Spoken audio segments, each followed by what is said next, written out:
चलिए, तो हम लोग आईपीआर 1991 या न्यू इकोनॉमिक पॉलिसी, कुछ भी आप बोल लीजिए, पढ़ रहे थे बच्चों। लिबरलाइजेशन की बात की जा रही थी, बट ये 1991 का लिबरलाइजेशन था। अब इसमें डिमोनेटाइजेशन किताब वालों ने जानबूझ के फालतू में डाल दिया। Is that clear?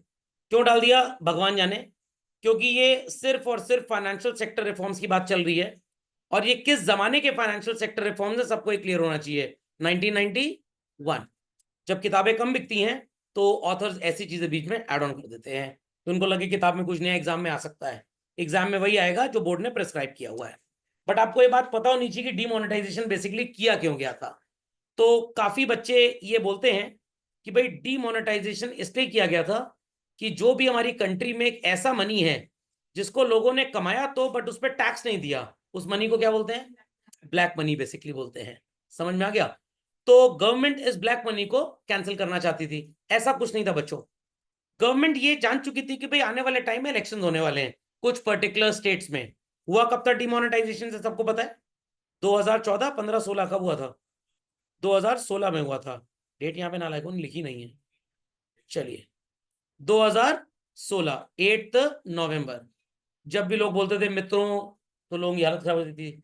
तो 2016 में सो कॉल्ड गवर्नमेंट ने सोचा कि कुछ स्टेट्स में इलेक्शंस होने हैं और उन इलेक्शंस में काफी पार्टीज पैसा वैसा खिलाती हैं लोकल लेवल पे कि लोग उन्हीं की पार्टी को वोट दें। तो गवर्नमेंट इसको डिवाइड करना चाहती थी।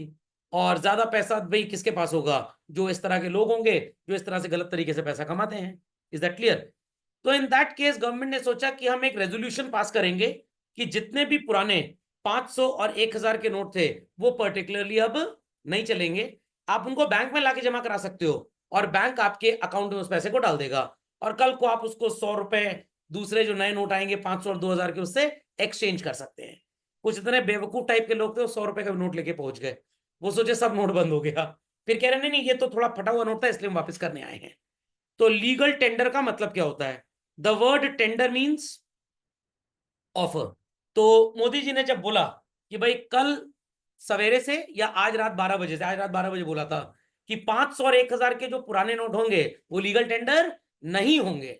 लीगल टेंडर नहीं होंगे। अब लोग बोलेंगे सर एग्जैक्टली वो ऐसे ही बोले थे, मैंने ही तो ट्रेन किया था उनको। तो लीगल टेंडर नहीं होंगे मतलब लीगली वो एक्सेप्ट नहीं किए जाएंगे। आप बैंक में जाके उनको जमा करा दीजिए और आपके अकाउंट में उतना पैसा चला आएगा। बट लोग काफी चतुर टाइप के थे, कहीं ना कहीं उन्होंने जुगाड़ सेटिंग बैठा के ये काम किया। तो एक डेटा आया था जिसमें ये था कि गवर्नमेंट ने 21,000 करोड़ की नई करेंसी छापी और बदले में जो नोट वापस आए वो सिर्फ 15,000 करोड़ के थे। तो इस पूरे प्रोसेस में गवर्नमेंट को कितने का चूना लग गया? 6,000 करोड़ का। तो 500 और 2000 के नोट जब छापे चल रहे हैं तो अब आपको नजर आता होगा कि 2000 का नोट भी बाजार में नहीं है। बट ये भी एक तरह का डिमोनेटाइजेशन था। It was a soft demonetisation. ये मई 2023 लास्ट ईयर अनाउंस किया गया था कि सितंबर के बाद अब ये मार्केट में चलेंगे नहीं। या अगर मार्केट में आप किसी को देते भी हैं तो वो आपसे ले लेगा, अल्टीमेटली आप उसको बैंक में जाके जमा कर दीजिए। तो वो भी एक तरह का डिमोनेटाइजेशन था, but it was a soft demonetisation as such. इतनी बात सबको समझ में आ गई? तो ये जो सॉफ्ट डिमोनेटाइजेशन अप्लाई किया गया इससे गवर्नमेंट को पता लग गया कि जो 2000 के नोट हमने छापे थे वो भी लोगों ने दबा के रख लिए ब्लैक मनी के फॉर्म में। तो सर ये नया पैसा ब्लैक मनी कैसे बन गया? नया पैसा ब्लैक मनी कैसे बन गया भाई? किसी ने कमाए लेटर से 1 लाख रुपए, अब वो गवर्नमेंट को ऐसे 1 लाख पे टैक्स नहीं देना चाहता, बट उसके पास ये 100-100 रुपए के नोट है। कितने के? 100-100 रुपए के। तो वो अपने जान पहचान वाले लोगों से बोलता था जिसके पास भी 2000 का नोट हो मेरे को दे दो। तो वो 100-100 रुपए के 20 नोट देता था और बदले में 2000 का एक ले लेता था। और ये 1 लाख रुपए उसको 50 पीसेस में रखना इजी होगा या 100-100 रुपए की 10 गड्डी बना के रखना इजी होगा? 50 पीसेस जेब में रख ले, 2 लाख रुपए होता ही कितना है भाई 2000 के नोट में। तो गवर्नमेंट को पता लग गया कि ये नोट जो हमने दिए थे ये मार्केट में कम चल रहे हैं और लोगों के घरों में ज्यादा है क्योंकि सर्कुलेशन में थे ही नहीं। तो इन दैट केस गवर्नमेंट समझ गई कि फिर से ये ब्लैक मनी का ओरिजिन हो रहा है, तो गवर्नमेंट ने इसको भी क्या किया? बंद कर दिया। इज दैट अंडरस्टूड और नॉट? तो आज भी अगर आपके पास 2000 का नोट हो तो ऐसा नहीं कि वो कागज का टुकड़ा है, आप या तो मेरे को दे दीजिए 1000 रुपए मैं ले लूंगा और या तो आप बैंक चले जाइए। अब बच्चे कहेंगे तो सर डिमोनेटाइजेशन में लोग इतना डर क्यों रहे थे बैंक जाने में? क्योंकि लोगों को पता था कि अगर हमने लेटेस्ट से 1 करोड़ रुपए जमा कर दिए, हमने अगर 10,000 रुपए भी जमा कर दिए तो हमको प्रेम पत्र आने की उम्मीद है कि ये पैसा आपके पास आया कहां से। Is that clear? तो एक नॉर्मल सा छोटा सा जेन्युइन सा अमाउंट हो जिसमें आप हमेशा डील करते थे, बैंक से 50,000 लाख निकालते हैं, जमा कराते हैं, तो गवर्नमेंट आपका डेटा चेक कर लेगी कि आपने कोई धांधेबाजी नहीं की। अचानक से किसी मिस्टर जेड के अकाउंट में 12 लाख रुपए जमा हो जाए, इज दैट क्लियर, 500 और 1,000 के नोटों में, तो थोड़ा था सस्पेशन होगा ही होगा कि भाई पैसा अचानक से आया कहां से। तो वहां पे फिर इंक्वायरी हो सकती है, इसलिए लोग डर गए। बट लोग बड़े कलाकार थे, उनके चार्टर्ड अकाउंटेंट्स उनके बड़े भयंकर कलाकार थे, घर में 2-4 नौकर सभी के होते हैं, सबके खाते में 1-1 2-2 लाख रुपए जमा कर दिया। और अगर उनसे पूछा भी गया कहां से पैसा आया, भाई हम बर्तन मांजने जाते हैं, 2,000 रुपये महीना हमको एक घर से मिलता है, दिन भर में हम 5 घर का बर्तन निपटाते हैं, तो कितना मिला? 10,000। 1 साल का कितना हो गया? 1 लाख। 4 साल का कितना हो गया? 4 लाख। ये पैसा अपने घर में हम रखे थे। सर करेंसी नोट के ऊपर ईयर भी लिखा होता है, अब वहां बैंक एम्प्लॉय बैठ के ईयर नोट करेगा ये कौन से ईयर का करेंसी नोट है, इतना काम किसी के पास वहां नहीं था। तो बेचारी सरकार बेवकूफ बन गई डिमोनेटाइजेशन में। समझ में आ गया बात? समझ में आ गया? तो कोई ब्लैक मनी वगैरह उनको नहीं निकलवाना था, उनको सिर्फ वो पैसा निकलवाना था जो कुछ ऑपोजिट पार्टीज, छोटी मोटी पार्टीज वोट बैंक के चक्कर में लोगों को रिझाने के लिए, फ्रीबीज बांटने के लिए पैसा देती थी। इज दैट क्लियर और नॉट? समझ में आ गया? चलिए, बट इस डीमोनेटाइजेशन से क्या कोई मेरे को बता सकता है कौन सी इंडस्ट्री के डेवलपमेंट को सबसे ज्यादा डाउनफॉल फेस करना पड़ा? ये मेरा सवाल था। मैंने कहा था आप सबसे कि भाई थोड़ी सी पढ़ाई करके आइएगा, मैं क्वेश्चन पूछूंगा, बट लोगों की आदत तो है नहीं पढ़ने की, तो इसीलिए कंपार्टमेंट एग्जाम की लोग तैयारी कर रहे हैं। बताइए बताइए बताइए। कुछ तो कह रहे हैं सर पढ़ लिख के 12वीं पास करके शादी करनी है सर, रिश्ता पक्का हो चुका है, रोका होगा हो चुका है। तो answer, which industry suffered a great setback due to demonetisation? कोई बता सकता है? कोई नहीं बता सकता? चलिए, एक कलर से शायद आप समझ जाएं। चलिए हिंट था ये, अभी भी नहीं समझ पाए? एकदम ढपोड़ संघ के ढपोड़ संघी हैं। द रियल एस्टेट सेक्टर चल रही, इकलौता ऐसा सेक्टर था जहां पे लोग कैश में बहुत ज्यादा बाइंग सेलिंग किया करते थे। तो आपके पास 1 करोड़ की जमीन है जिसका सरकारी रेट लेटर से 40 लाख रुपए है, तो आप लोगों से कहेंगे 40-50 लाख रुपए चेक से दे दो और बाकी 60 लाख रुपए कैश दे दो। अब कैश तो ले गए मोदी जी सब कहा, तो कैश लोगों के पास बचा ही नहीं, तो buying and selling frequency real estate की बहुत कम हो गई। समझ में आ गई बात? और सबसे ज्यादा झटका किसको लगा सो कॉल्ड इस डिमोनेटाइजेशन से? फीमेल्स को, जो हमेशा अपने पति को बोलती थी मेरे पास तो पैसा है ही नहीं, और 8 तारीख को रात को जब न्यूज देखी, रात भर सोची पैसे को कैसे ठिकाने लगाया जाए, तो पता लगा कि कोई इरादा इसका और हो ही नहीं सकता। तो सवेरे अपने पति को बोली, ए जी सुनते हो, ये 1 लाख रुपए था, इसको जरा कन्वर्ट कर दो। पति माथा पीट लिया, मैं अपना 8-10 लाख सल्टाऊंगी, तुम्हारा सेटल करो। Is that clear? तो सबसे ज्यादा झटका इनको लगा। खोपड़े में बात गई कि नहीं गई? चलिए भाई, तो सबको समझ में आ गया डीमोनेटाइजेशन क्या था? खैर आपने देखा ही हुआ है, कोई बड़ी चीज नहीं है, आप रहे होंगे क्लास 4वीं 5वीं में जब ये हुआ होगा। चलिए आते हैं बच्चों अगली कैटेगरी ऑफ रिफॉर्म्स पे, that is what? Fiscal reforms. बच्चों फिस्कल रिफॉर्म्स किसी भी देश में जब होते हैं तो they are related to what? Taxation. और टैक्स किसी भी देश में 2 तरह के होंगे, one is called as direct tax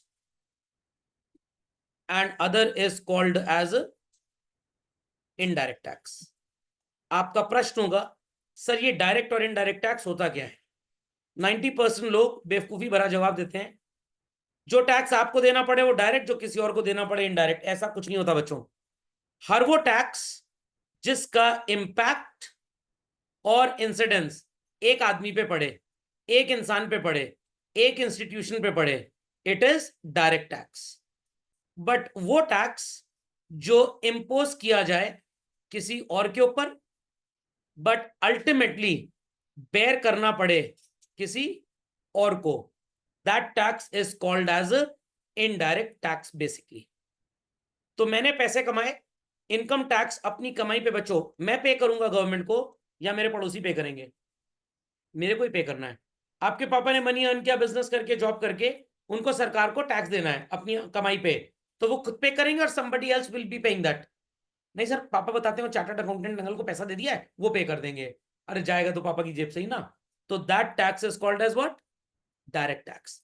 तो बच्चों, डायरेक्ट टैक्स एक ऐसा टैक्स होता है जिसका impact and incidence falls on the same person. जिसके ऊपर थोपा गया, पे वही करेगा। Indirect tax is a tax जो थोपा किसी और के ऊपर जाता है और पे कोई और करता है। फॉर एग्जाम्पल, आप पीवीआर सिनेमाज में मूवी देखने गए, तो 18% का जीएसटी लगता है। तो गवर्नमेंट ने जीएसटी किसके ऊपर इंपोज किया? पीवीआर सिनेमाज के ऊपर। बट पीवीआर सिनेमाज किससे कलेक्ट करेगा? व्यूअर से, ऑडियंस से। So this tax is called as what children? Indirect tax. तो मैंने आपको 11th क्लास में अकाउंटेंसी में बात बताई थी, आज फिर से बता रहा हूं एक बार। इतना सबको समझ में आ गया? तो किसी जमाने में हमारे देश में ट्रेड टैक्स होता था, सेल्स टैक्स होता था। 2005 में सर्विस टैक्स थोड़ा सा एक्सपैंड कर गया था, पहले भी एक्साइज ड्यूटी हुआ करती थी प्रोडक्शन पे चल रहे हैं। देयर आफ्टर ये सारा बेवकूफी भरा सिस्टम खत्म हुआ, तो कंट्री में आ गया बच्चों what is called as value added tax.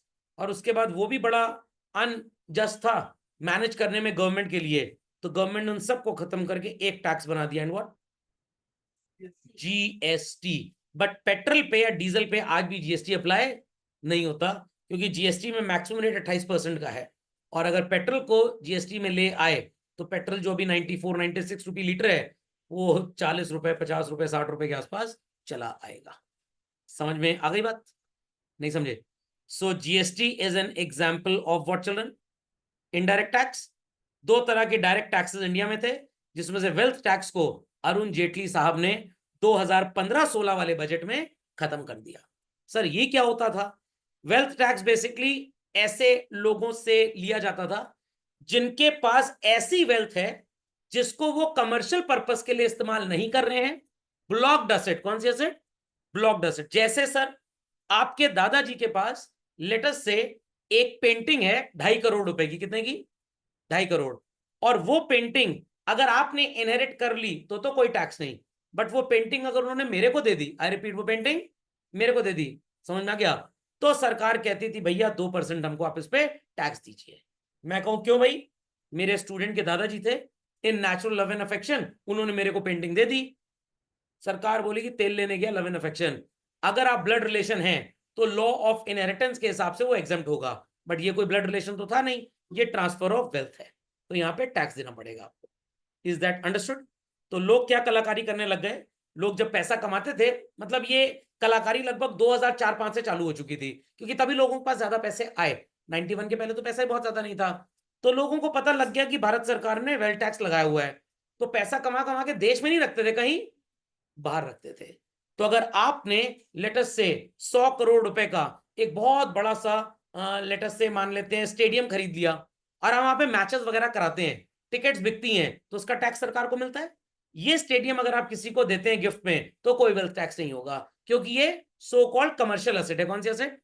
Commercial, इस पे बिजनेस हो रहा है। बट अगर सो कॉल्ड आपने कोई ऐसी एसेट रखी है जिससे सरकार को कोई फायदा नहीं, तो जब आप उसको ट्रांसफर करेंगे तो सरकार कहेगी हमें फायदा चाहिए, तो वो कौन सा टैक्स इंपोज करेंगे? Wealth tax. समझ में आ गया? तो कार अगर चलाने के लिए ली है तो वो वेल्थ नहीं है। बट अगर कार आपने खरीदी एज एन एंटीक, पुराने जमाने की कार थी, 50 लाख में आपने खरीद ली, वो कार जब आप किसी भी को भी देंगे other than your blood relation, तो उस पर टैक्स लगता था बच्चों।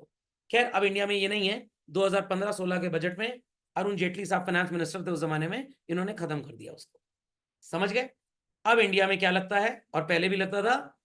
Income tax. इनकम टैक्स क्या है सबको पता है? जस्टिस जेम्स विल्सन, नाम सुना है? सॉरी, सर जेम्स विल्सन या विलियम, कुछ ऐसे ही नाम था, जेम्स तो था ही था। पहली इंटरनल म्यूटनी ब्रिटिश रूल में कब हुई थी बच्चों? 1857। इतना नुकसान हुआ देश में, ब्रिटिश गवर्नमेंट का इतना डैमेज हुआ, उनको उसको कंट्रोल करने के लिए एक टैक्स लगाना पड़ गया लोगों की कमाई पे। किस पे? कमाई पे। एग्रीकल्चर प्रोड्यूस पे तो लेते ही थे, कमाई पे। और तब जाके इंडिया में 1861 में पहली बार इनकम टैक्स आया। तो अगर हमारे दादाजी परदादाजी लोग ने लड़ाइयां ना की होती, तो शायद आज मैं और आप इनकम टैक्स ना दे रहे होते। समझ में आ गई? तो 1961 में इंडिया का इनकम टैक्स एक्ट बना। उसके पहले तो ब्रिटिश वाला ही चलता था। तो हर वो इनकम जो नौकरी करके कमाई, घर को किराए पे दे के कमाई, जायदाद बेच के कमाई, कैपिटल गेन, और बिजनेस या प्रोफेशन से कमाई, और जो इन चारों में नहीं आती वो अदर सोर्सेज में आती है, उस इनकम पे आपको क्या देना पड़ता है? टैक्स देना पड़ता है, दैट इज इनकम टैक्स देना पड़ता है। समझ में आ गई बात? तो पहले तो कंट्री में इनकम टैक्स बहुत ज्यादा था, अब कंपेरेटिवली थोड़ा सा कम हो गया है, बट है अभी भी ज्यादा। तो 4 महीना तो हर इंसान किसके लिए काम करता है हमारे देश में? भारत सरकार के लिए। क्यों? क्योंकि 10 लाख रुपए से ऊपर की इनकम पे कितने % का टैक्स है? 30%। तो 1/3 आपका काम किसके लिए हो रहा है? भारत सरकार के लिए हो रहा है। तो गर्व से कहिए कि आप भारतवासी हैं। चलें भाई आगे, सबने लिख लिया? Direct tax and direct tax समझ गए सब लोग? चलिए, नोट्स में खैर आपके पास लिखा हुआ है तो इसको पढ़ने की जरूरत नहीं है, मैंने आपको main crux of the topic पढ़ा दिया। जीएसटी बीइंग अकाउंटेंसी स्टूडेंट आपको आता ही होगा, इनकम टैक्स के बारे में मैंने ज्ञान दे दिया है, यहाँ पे तो कुछ खास लिखा नहीं हुआ है। चले आगे बच्चों, चलेंगे। अभी जब हम मैक्रो इकोनॉमिक्स में पब्लिक फाइनेंस वाली गवर्नमेंट बजट वाली यूनिट पढ़ेंगे तो इसके merits, demerits, types of direct taxes, उन सब के ऊपर वृद्धि ज्ञान दिया जाएगा। चले आगे। चलिए, ये सब बकवास है, इसमें परेशान मत होइएगा। आते हैं next children. It says post liberalization tax structure has been highly complex and evasive. ये बकवास है children. Now the tax structure have become very very very easy, और इतना आसान हो चुका है, जिन लोगों की इनकम मैक्सिमम 5 लाख तक है, अगर उनका टैक्स वगैरह कहीं कट चुका है, आप जैसे ही आईटीआर फाइल करेंगे बच्चों, 31 जुलाई के पहले अगर आपने फाइल कर दिया, 48 आवर्स के अंदर आपका टैक्स डिडक्टेड एट सोर्स का पूरा रिफंड आ जाएगा। ये जो लिखा हुआ है यहाँ पे कॉम्प्लेक्स एंड इवेसिव चिल्ड्रन, ये 91 से लेकर आप बोल सकते हैं लगभग 2015 तक बस ऐसा था। उसके बाद टैक्स का सिस्टम बहुत आसान हो चुका है, बहुत आसान हो चुका है।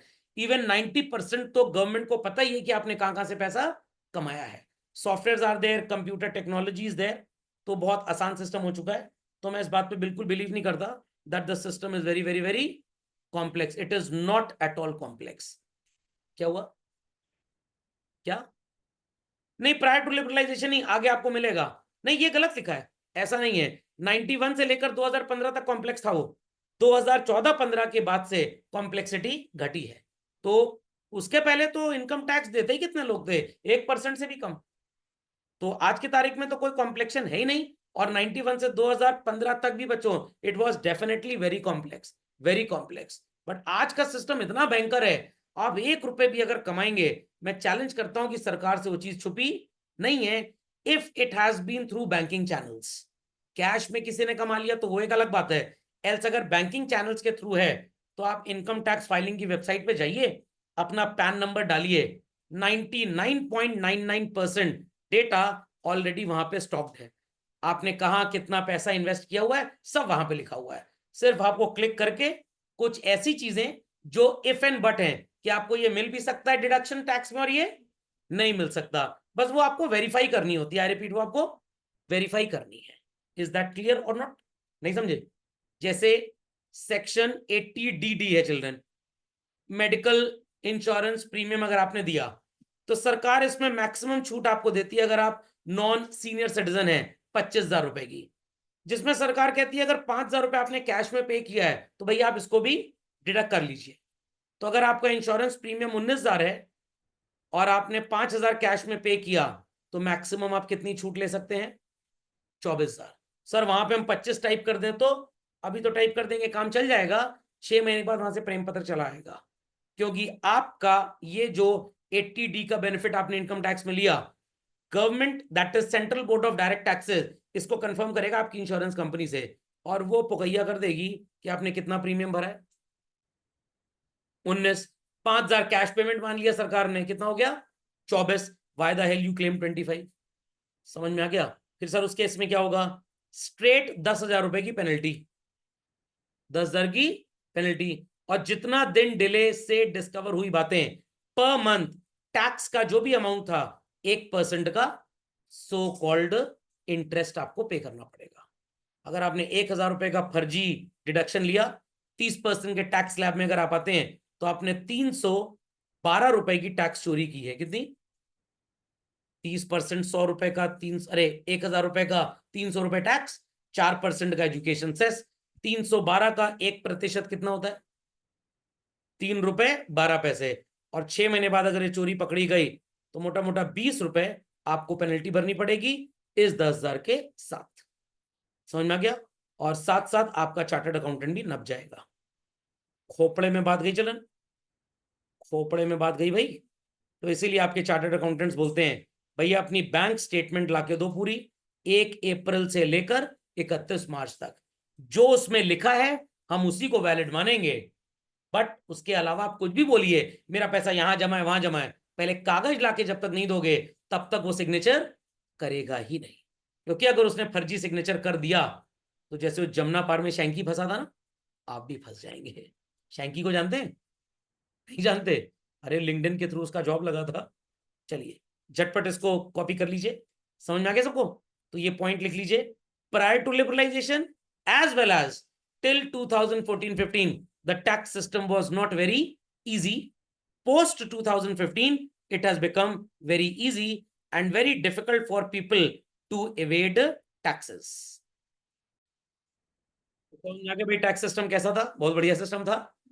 2015 के बाद से तो एकदम बढ़िया, एक भी पैसे की टैक्स चोरी आप कर नहीं सकते हैं। ओके चलिए भाई, external sector reform children. Foreign exchange पहले लिमिटेड अमाउंट तक आप कन्वर्ट करा सकते थे, आज भी एक लिमिट है, गूगल करके चेक कर लीजिएगा। इट इज शायद 1,20,000 शायद ऐसा ही है। आप इससे ज्यादा फॉरेन करेंसी कैरी नहीं कर सकते अपने साथ, अनटिल अनलेस आप किसी बिजनेस पर्पस के लिए कहीं जा रहे हैं तो। Is that clear? ये लिमिट आज भी लगी हुई है। तो foreign exchange reforms were there and foreign trade policy reforms were there which restricted, that is banned imports of all those items जिनको गवर्नमेंट चाहती थी कि आप कंट्री के अंदर बनाएं, and promoted a much of those items जो दूसरे देशों में बिकते हैं। तो फॉरेन एक्सचेंज नॉर्म्स को 1991 में सो कॉल्ड इनिशिएट किया गया और यहां पे हमने रूपी को डीवैल्यू किया। समझ में आ गया मैंने आपको क्यों बैलेंस ऑफ पेमेंट चैप्टर पहले पढ़ाया था? डीवैल्यूएशन का मतलब क्या होता है चलन? आज $1 70 का है, तो डीवैल्यूएशन के केस में ये $1 कितने का होगा? 70 से ज्यादा का या 70 से कम का? 70 से कम का हो जाएगा। चलिए गुड मॉर्निंग टू ऑल भाई। 80 रुपीज का इंडियन करेंसी ज्यादा देनी पड़ेगी सेम डॉलर के लिए, रुपया कमजोर हो गया। ऐसा क्यों किया गया सर? कॉमन सेंस की बात है। मैंने जब आपको बैलेंस ऑफ पेमेंट पढ़ाया था तो एक क्वेश्चन भी कराया था कि यूएस ने अपना डॉलर डीवैल्यू करके सो कॉल्ड चाइना को नुकसान पहुंचाया। क्या नुकसान पहुंचाया? जब 70 से 80 हो जाएगी डॉलर की price children, who will feel happy? Exporters या इंपोर्टर्स? तो एक्सपोर्ट बढ़ेगा कि नहीं बढ़ेगा? और क्या गिर जाएगा? इंपोर्ट। तो गवर्नमेंट ऑफ इंडिया जब अपना करेंसी डीवैल्यू करेगी तो हो सकता है अमेरिका इसको बोले अरे भैया क्या कर रहे हो, हमारे देश से सामान बिकना आपके देश में कम हो जाएगा।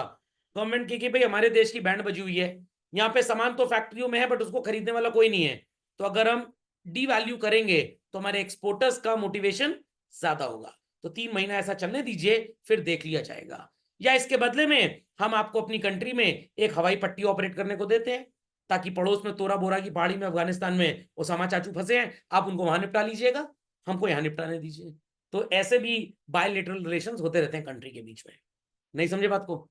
जैसे मान लीजिए आपके मम्मी पापा कहीं घूमने जा रहे हैं और आपको निहायती अव्वल दर्जे का चोर समझते हैं और आपको घर में नहीं छोड़ना चाहते, तो आपको कुछ टेम्परेली गोद दे गए पड़ोसियों को।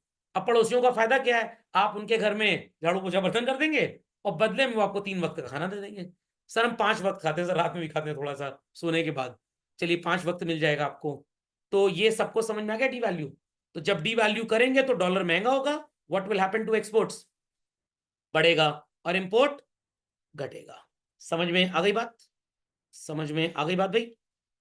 सो डीवैल्यूएशन का मतलब क्या है ये आपने पढ़ा हुआ है, इसलिए आपको यहां से लिखने की कोई भी जरूरत नहीं है। जब एक्सपोर्ट बढ़ेगा बच्चों तो फॉरेन करेंसी ज्यादा आएगी बाहर से या कम आएगी?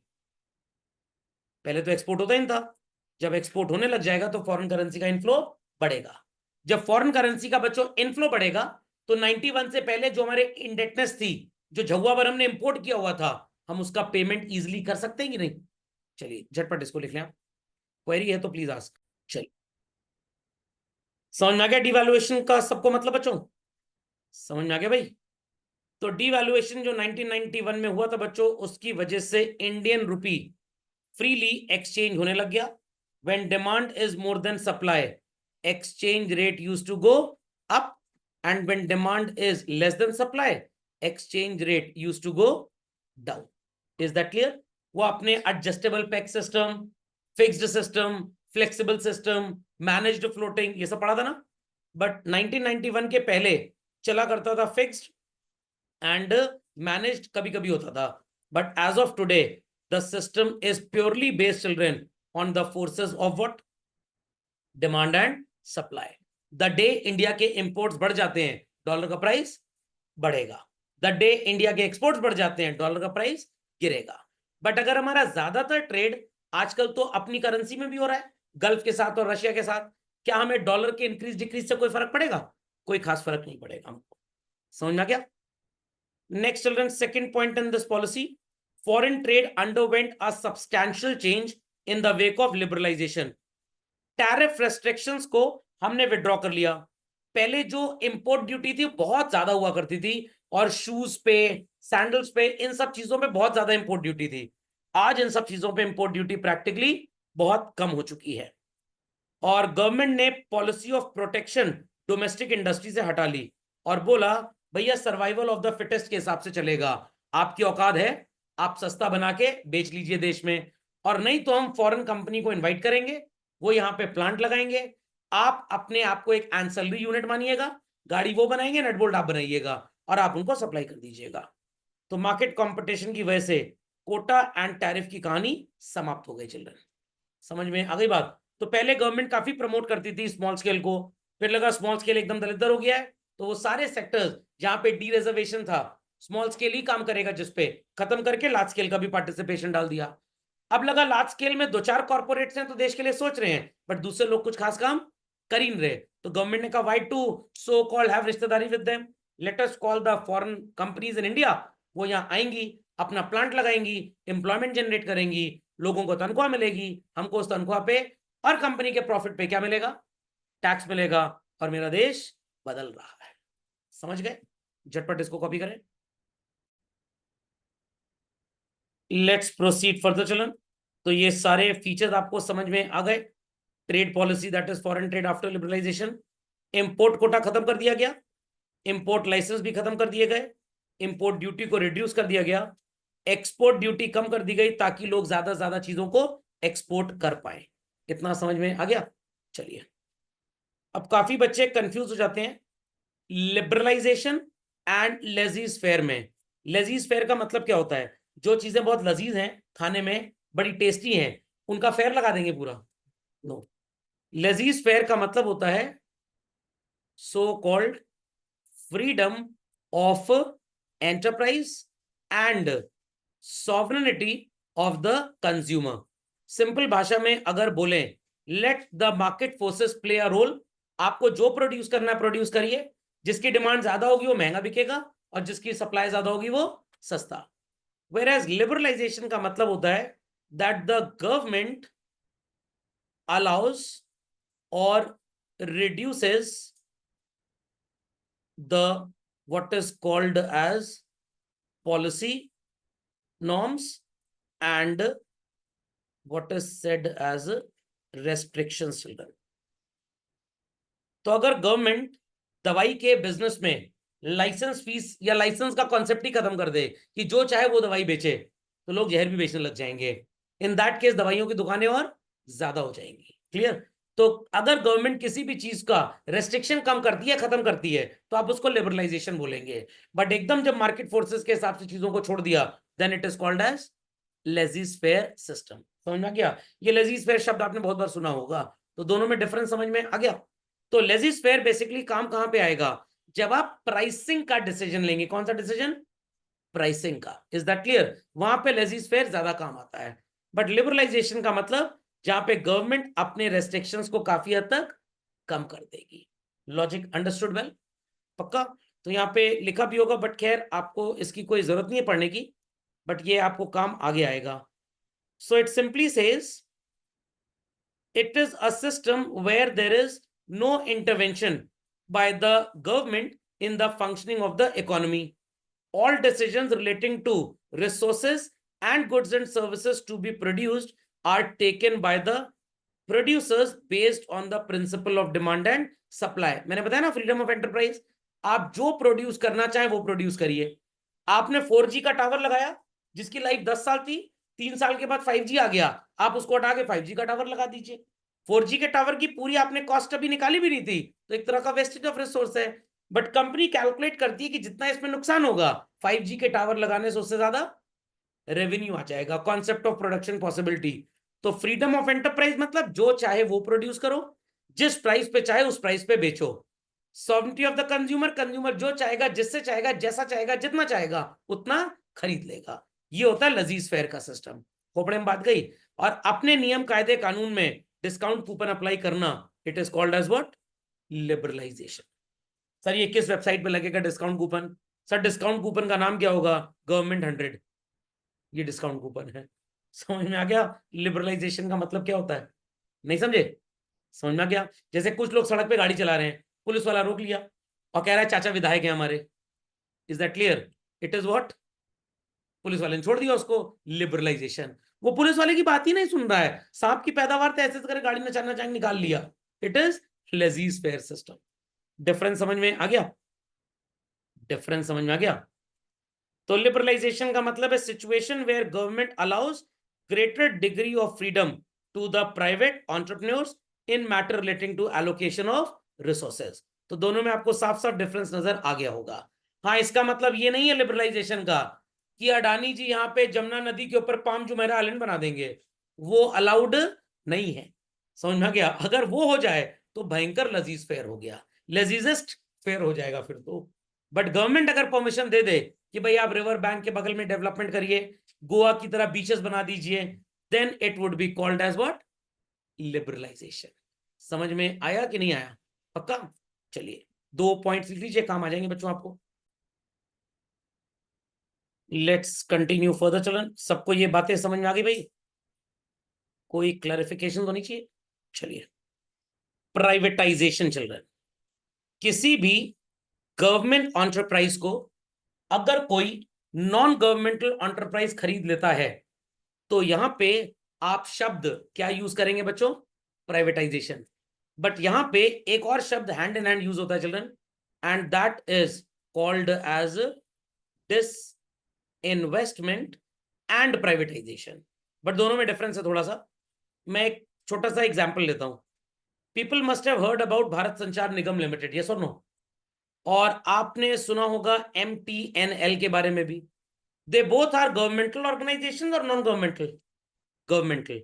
MTNL को बहुत ज्यादा नुकसान होने लग गया, तो अल्टीमेटली इसे किसने परचेज कर लिया? BSNL ने. This is called as disinvestment by MTNL, क्योंकि MTNL को खरीदा BSNL ने, तो BSNL ने MTNL को पैसा दे दिया. MTNL को पैसा दे दिया कहने का मतलब MTNL के शेयर होल्डर्स को पैसा मिल गया. नहीं समझे बात को? 2 दुकानें थी दुनिया में. एक दुकान का नाम था MTNL, आप सबने पैसा लगाया था. एक दुकान का नाम था BSNL, मैंने पैसा लगाया था. ये लॉस में चली गई, तो मैंने 100 करोड़ रुपए में MTNL को खरीद लिया, और आप सबको 100 करोड़ में 50 रुपए, 100 रुपए, 200 रुपए, जिसके पास जितने शेयर थे उतना उतना पैसा दे दिया. ये बात सुनाई पड़ी सबको? This is simply called as what children? disinvestment.